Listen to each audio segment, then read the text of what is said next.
Comparison is one of those quiet habits that often shapes our self-esteem more than we realize. It creeps in when we're scrolling through social media, when we see a colleague being praised, when a friend buys a new home, or even when a stranger walks by looking confident in a way we wish we could. For a moment, we measure ourselves against them, and almost instantly, we find ourselves falling short. This repeated cycle can leave us feeling inadequate, resentful, or even hopeless. But beneath this everyday habit of comparison lies a deeper psychological truth, one that explains why we do it, why it hurts so much, and how we can free ourselves from its grip. What makes comparison so damaging is not just that it lowers our mood, but that it distorts our sense of identity. When we constantly measure ourselves against others, we lose sight of who we are outside of those measurements. Instead of asking, "What matters to me?" or "What do I value?" we ask, "How do I rank?"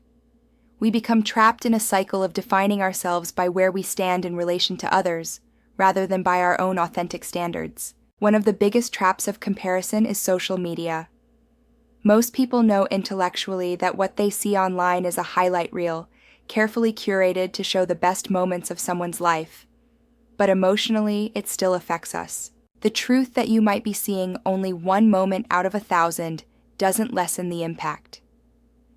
This is why social media has been linked with higher rates of anxiety, depression, and dissatisfaction. It feeds our comparison instinct in ways the human psyche was never built to handle. To begin breaking free from comparison, it's important to understand what it is we're really comparing. Often, it's not the other person's life we envy, but the meaning we attach to what we see. When we compare ourselves to someone's career success, what we may actually long for is a sense of purpose. When we compare ourselves to someone's relationship, what we may actually be craving is love or connection. By identifying the deeper longing beneath the comparison, we can shift focus from competing with others to meeting our own unmet needs. Another key to freeing ourselves is self-compassion.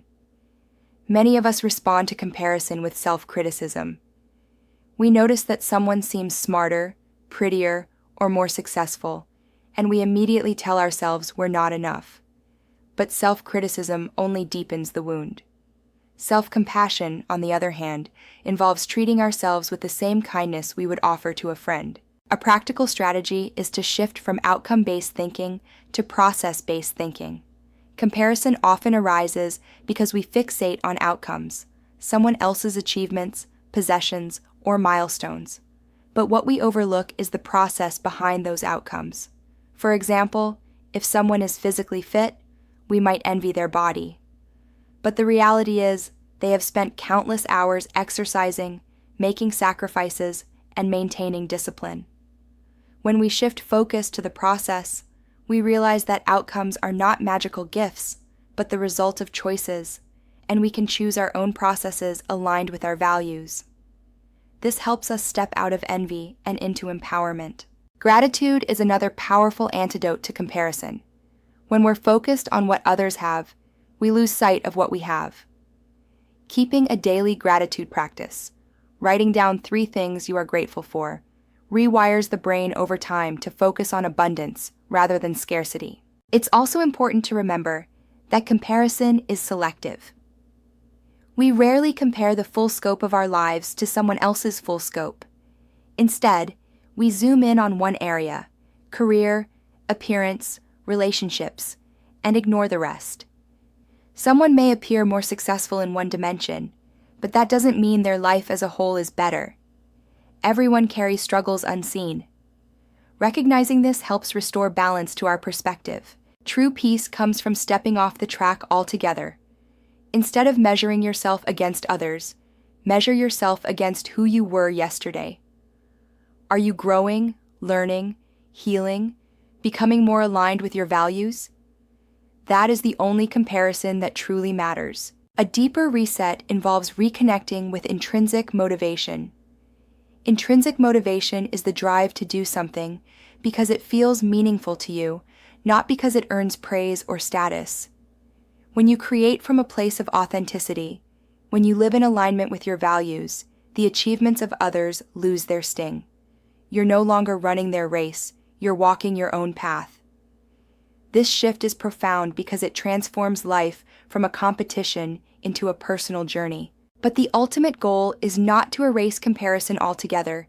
It is to loosen its hold on our sense of self-worth. Comparison may still arise because it is natural, but when we recognize it, name it, and respond to it with awareness, it loses its power to define us. We can notice the thought, "I feel less than this person," and instead of sinking into shame, we can gently redirect ourselves back to gratitude, compassion, and purpose. Over time, with practice, the grip of comparison weakens. The mind grows quieter. You find yourself less consumed by what others are doing and more attuned to your own path. You begin to celebrate others without feeling diminished because their success no longer threatens your worth. And perhaps most importantly, you begin to rest in the truth that your value has never been up for comparison in the first place. You are inherently worthy, simply because you exist. If you find yourself struggling with comparison, know that you are not alone. It is a deeply human experience, intensified by the modern world, but it is not unchangeable. With awareness, compassion, and practice, you can reset the way your mind engages with others and return to a place of peace within yourself. If this message resonates with you, I invite you to subscribe to this channel. Together, we can create a community of like-minded people who are committed to healing, growing, and living with deeper self-worth. Because none of us should have to face these struggles alone. We walk this journey together.